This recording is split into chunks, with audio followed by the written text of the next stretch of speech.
রাসূলের প্রিয় সাহাবীকে কেন মৃত্যুদণ্ড দিয়েছিলেন হযরত ওমর রাদিয়াল্লাহু তাআলা আনহু? পিতাকে হত্যার অপরাধে তার দুই পুত্র এক যুবককে টেনে হিঁচড়ে খলিফা ওমর রাদিয়াল্লাহু তাআলা আনহুর দরবারে এসে হাজির হলো।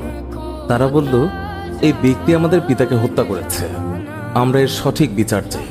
খলিফা ওমর রাদিয়াল্লাহু তাআলা আনহু ওই যুবকের কাছে তার বিরুদ্ধে আনা হত্যার অভিযোগের ব্যাপারে জানতে চাইলে যুবক বলল, অতি ক্লান্তি অনুভব করার কারণে আমি একটু খেজুর গাছের নিচে বসে বিশ্রাম করতে গিয়ে ঘুমিয়ে পড়ি।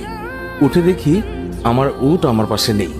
খুঁজতে গিয়ে যখন সামনের দিকে এগিয়ে যাই তখন তার মৃতদেহ পাই, যাকে ওনাদের বাবা বাগানে প্রবেশের জন্য পাথরের আঘাত করে মেরে ফেলেছে।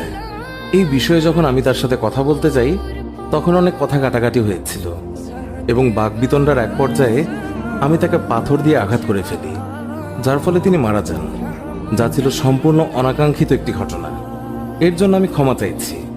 বাদীরা বলল, আমরা মৃত্যুদণ্ড চাই। হযরত ওমর রাদিয়াল্লাহু তাআলা আনহু বললেন, উটের বদলে তো তুমি একটা উট নিলেই তো হতো, কিন্তু তুমি বৃদ্ধকে হত্যা করেছ, হত্যার বদলে হত্যা। এখন তোমাকে মৃত্যুদণ্ড দেয়া হবে।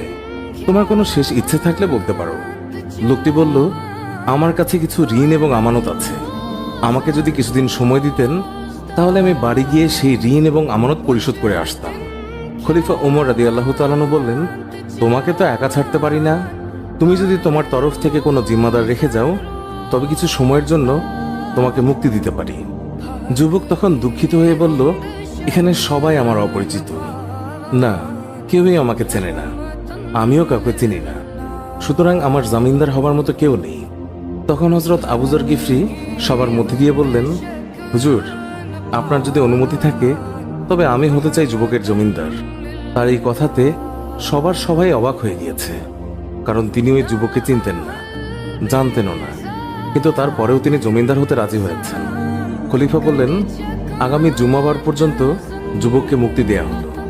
জুম্মার আগে যুবক যদি মদিনায় না আসে তার পরিবর্তে আবু যরকে মৃত্যুদণ্ড দেয়া হবে। জামিন পেয়ে নওজোয়ান ছুটে চলল মাইলের পর মাইল দূরে তার বাড়ির দিকে, আর আবু যর গেলেন তার বাড়ির দিকে। এদিকে দেখতে দেখতে জুম্মাবার চলে এসেছে। নওজোয়ানের তো কোনো খবরই নেই।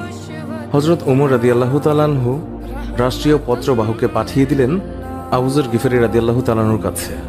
সেই পত্রে লেখা ছিল, আজ বাদ জুম্মা সেই যুবক যদি না আসে তবে আইন মোতাবেক আবু যর গিফরি রাদিয়াল্লাহু তাআলা আনহুর মৃত্যুদণ্ড কার্যকর করা হবে। আবু যর যেন জুম্মার প্রস্তুতি নিয়ে মসজিদের নবীতে সঠিক সময় উপস্থিত হয়। খবর শুনে পুরো মদিনায় থমথমে অবস্থা। একজন নিষ্পাপ সাহাবী আবু যর গিফরি আজ বিনা দোষে মৃত্যুদণ্ডে দণ্ডিত হবে।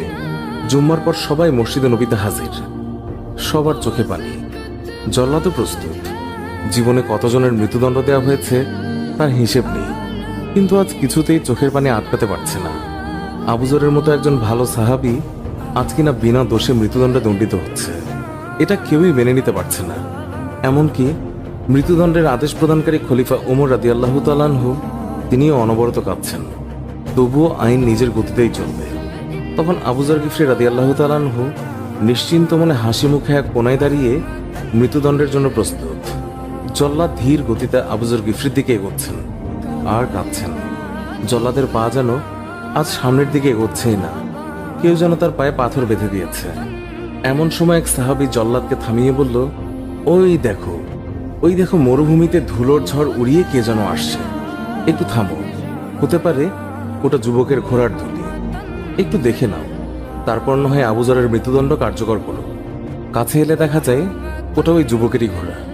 যুবক বলল, হুজুর, বেয়াদবি মাফ করবেন, পথে যদি ঘোড়া পায়ে ব্যথা না পেত তাহলে সঠিক সময়ে এসে পৌঁছাতাম। বাড়িতে আমি একটুও দেরি করিনি।